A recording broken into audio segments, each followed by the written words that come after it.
Self-storage has done well historically in recessionary times. Let's talk about some statistics about that, and let's keep in mind that there is a lot of statistics and a lot of data out there. When it comes to self-storage opportunities that you should be in, my coaching is, let's keep it simple. We'll talk about that as well. My name's Mark Helm. I'm the author of Creating Wealth Through Self-Storage, and I'm the creator of the Quick Start Academy, which houses the on-demand self-storage boot camp. That's the premier training I offer that will take you from no matter where you are now all the way to putting your first or your next self-storage facility into service. You can find out more about it at Creating Wealth through selfstorage.com. Self-storage has performed well historically during recessionary times.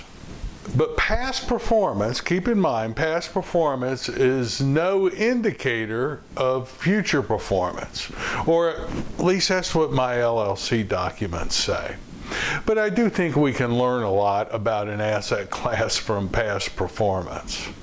Now, according to Union Real-Time, which is a great source of a lot of self-storage data, in the Great Recession of 08, let's say, through 010, self-storage occupancy levels dropped as low, at least nationally, to as low as 82.8%. At that time, stabilized occupancy was running between 86 and 88%. Now that goes along with my experience during the recession. In fact, I got back into business February 08. Great timing, wasn't it? That's when we closed on a facility.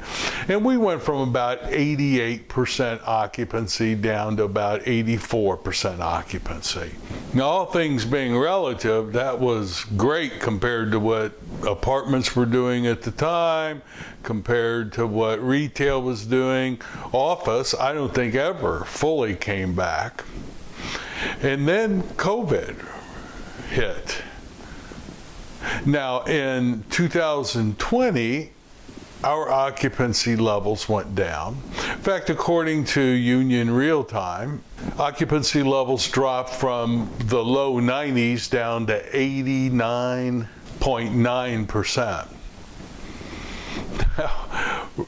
And then they bounced back. So that was the second and third quarter of 2020. And then occupancy rates bounced back. Rental rates have been going up. So historically, self-storage performs very well during recessionary times. Why is that? Well, we know as storage owners or people getting in the storage business, we know the reason is because good times create demand for self-storage. Expansions in the economy create demand for self-storage. And contractions in the economy create demand for self-storage. So look at this data about the self-storage industry. The self-storage industry's annual revenue in 2019 was $39.5 billion US dollars, according to IBIS World, with a 3.6% one-year increase and nearly 50% increase since 2010. Industry revenue continues to be one of the fastest growing sectors in the U.S. economy. That's why there's so many people getting into storage and so much institutional money chasing storage. Data, statistics are all well and good. However, when you're looking at a storage opportunity, all of that's interesting, may have some influence on it, but consider it's mostly irrelevant. Why? Well, because self-storage also has another feature that's not talked about a lot when you read Wall Street Journal or other publications. Self-storage is probably the most localized industry that there is that I know of. In other words, at least in our portfolio, almost 86% of our customers live 3.2 miles from our facilities. I can't think of it. Maybe barber shops are that localized, but I can't think of another industry that's that localized. You know almost exactly where every customer is. Yes, there's some outliers that will come from other parts of a market area, but mostly your trade area is the people that live and work right there. So what's going on statistically in the U.S. self-storage industry is great. Doesn't mean a lot when you're looking at 3.2 miles or 5 miles or whatever your 15-minute drive time. What's going on in the U.S. self-storage industry is interesting, but pretty much irrelevant. What's going on in that 3.2 miles, that's the name of the game when you're looking at a storage opportunity. So no matter how big the world of self-storage gets, or how intricate the self-storage industry gets, what's really critical for you is to analyze what's going on in that trade area. So now my coaching is, when I'm working with somebody, what we do is we take, based on what their business strategy is, there's a list of criteria that you want to look at when you're looking at a trade area, or you're looking at a piece of land and you're looking to build a storage facility and you're looking at the area that land's situated in. Now, for each one of us, it might be slightly different.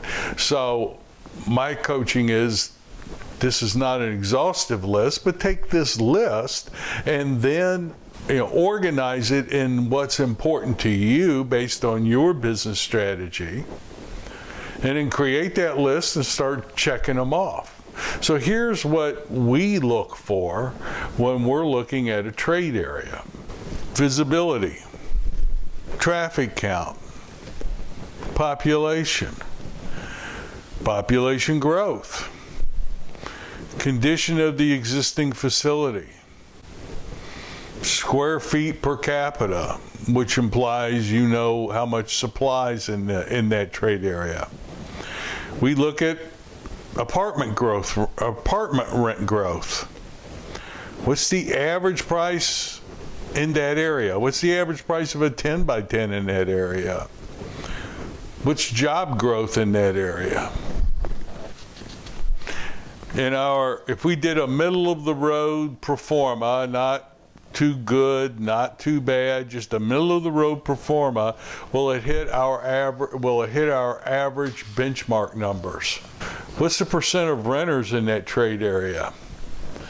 What are housing starts in that trade area? What's the median income? What's the average household income? How much storage is in the pipeline? There could be many other important factors for you and your business plan that aren't on that list, like what's the education level of the people in that area. Population percentage growth is always something that we look at. Jobs growth has become more important to me as I start looking at a trade area than it used to be.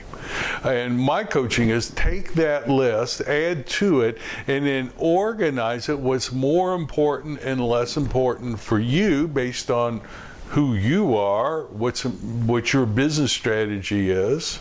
And here's what there is to know.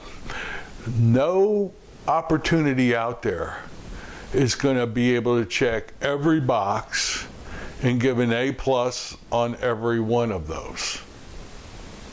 There'll be a few that might be, deal killers for you, like negative population growth or income below a certain amount based on whatever area you're in. But just know that no deal's going to click them all off for you. Your job is to avoid the bad deals. What you want are good deals, maybe great deals, but you just want good, solid deals.